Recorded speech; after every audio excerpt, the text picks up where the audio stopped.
মই ছাত্ৰ ছাত্ৰীসকল আহাচোন আমি সিদিনা কৰা ভিডিঅ'ৰ পিছৰখিনিলৈ আগবাঢ়ি যাওঁ। আমি ইয়াৰ আগৰ ভিডিঅ'টোত কি দিছিলো 4.4 ৰ 2 নম্বৰ 1 আৰু 2 অংক দুটা কৰিছো ন। এতিয়া এই ভিডিঅ'টোত আমি তাৰ পিছৰ অংককেইটা কৰি দিম চাবা দেই। 3 নম্বৰটো চোৱাচোন। ইয়াত আছে x² - k + 4x + 2k + 5 = 0। ইয়াত k এর মান কি হলে এই সমীকৰণটোৰ মূলকেইটা কি হ'ব বাস্তৱ আৰু সমান হ'ব। তে আমি ইয়াত কি উলিয়াই লওঁ, ইয়াত a b c মান উলিয়াই লওঁ। ইয়াত a b c মান কিমান হ'ব চোৱাচোন। a মান কিমান হ'ব x² লগত একো নাই মানে 1, b মান হ'ব -k + 4 আৰু c মান কিমান হ'ব 2k + 5। এতিয়া আমি কি গম পাইছিলো যে মূলতা বাস্তৱ আৰু সমান হ'বৰ কাৰণে কি হ'ব লাগে b² - 4ac মান কি হ'ব লাগে 0 হ'ব লাগে। হয়, এটা যেহেতু b² - 4ac = 0, এই যদি মানকেইটা আমি পাতি দিওঁ b² মান কিমান হ'ব -k + 4 whole square - 4ac, c মানে 2k + 5 = 0। এটা মাইনাসৰ স্কয়ার গলে প্লাস হল মানে k + 4 whole square -4 twice k + 5 = 0। এটা যদি আমি স্কয়ার ভাঙি দিও তে কি হ'ব a² + twice a b + b² minus 4 গুণ 8k - 20 = 0। এত কিমান হ'ব k² - 8k plus 16 minus 8k minus 20 = 0। এটা কাটা গল থাকি গল কি k² 20 16 पर 20 গল কিমান থাকিলে বিয়োগ 4 ইফালে গুচি গল যোগ 4 মানে k মান কিমান পালো +-2 মানে k মান যদি +-2 হয় প্লাস নহয় -2 হয় তেতে ইয়াৰ মানটো কি হ'ব ইয়াৰ মূল দুটা বাস্তৱ আৰু সমান হ'ব। তে ইয়াৰ পিছৰ অংকটো চোৱাচোন চাইটো চোৱাচোন চাইটোকে চাও। চাইটোত কি আছিলে চোৱা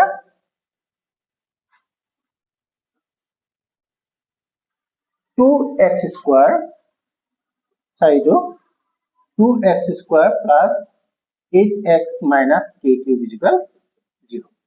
ওকে এফালে চাবা আকৌ চাইছানে এটো কৰি আছো দেই। এটো কৰি আমি এনেকে দুটা দুটাকৈ কৰিম। ওকে এটা কৰিলো এটা সেকেন্ডটো কৰিম। ইয়াত আমি a মান কিমান হ'ব 2, b মান 8, c মান -k। ওকে এটো হল ইয়াৰ মান। এতিয়া আমি কি কৰিব লাগিব অলপ আগতে কৰা নিচিনা 20 যেহেতু বাস্তৱ আৰু সমান মূলৰ বাবে কি হয় b² - 4ac = 0 হয় এটাকে b² - 4ac মান কি হ'ব 0। that means b মান কিমান হ'ব 8² - 4a - k³ = 0। এটি কিমান হ'ব চোৱাচোন 4 গুণ মাইনাস আছে প্লাস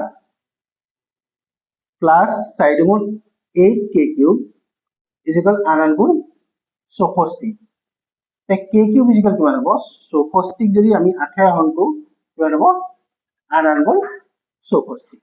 তাৰ মানে k মান কিমান হ'ব k³ = 8 মানে কিমান 2³ মানে k মান কিমান হ'ব 2। k মান কিমান হ'ব 2। ওকে এই অংকটো অকমান ভালৰে চাবা ইয়াৰ ভিতৰত কি হয় প্ৰায় আহে k মান উলিয়াবলৈ। Okay thank U. আহাচোন এতিয়া আমি কি কৰো 5 নম্বৰটো কৈ দিওঁ। 5 নম্বৰটো কি আছে চোৱাচোন 2 5 টো পাছত কি আছে k - 2 x² + 6x + 9 = 0। k - 2 x² + 6x + 9 = 0।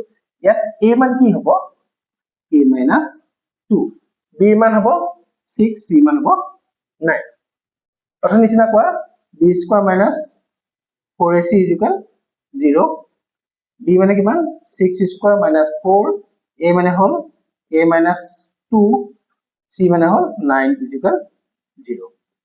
9 4 গুণ 36 k - 2 6 6 গুণ 36 ইফালে গুচি গ'ল 36 minus minus cancel k minus 2 is equal 36 হৰণ 36 k minus 2 is equal কিমান 1 তে k is equal কিমান হ'ব 1 plus 2 তে k is equal 3 মানে k মান যদি 3 হয় এই সমীকৰণটো কি হ'ব এই দীঘাৰ সমীকৰণটো মূল দুটা বাস্তৱ আৰু সমান হ'ব এটো হৈছে 5 নম্বৰটো এতিয়া লাষ্ট 6 নম্বৰটো চাওঁ 6 নম্বৰটো অকমান টান নিচিনা পাবা দেই সেইটো অকমান গুৰুত্ব দিবা এটা প্ৰায় আহে হা মানে এই দুইৰ গুটেকেইটা অংকই তুমি স্টাৰ মাৰি থব পাৰা দুই অংককেইটা স্টাৰ মাৰি থব পাৰা 5 6 টো চোৱাচোন কি আছে k minus 12 x square plus 2 k minus 12 plus 2 ওইটো x এটা আছে এতে x plus 2 is equal 0 এতিয়া ইয়াত a মান কিমান হ'ব a মান হ'ব k minus 12 b মান হ'ব b ৰ মানো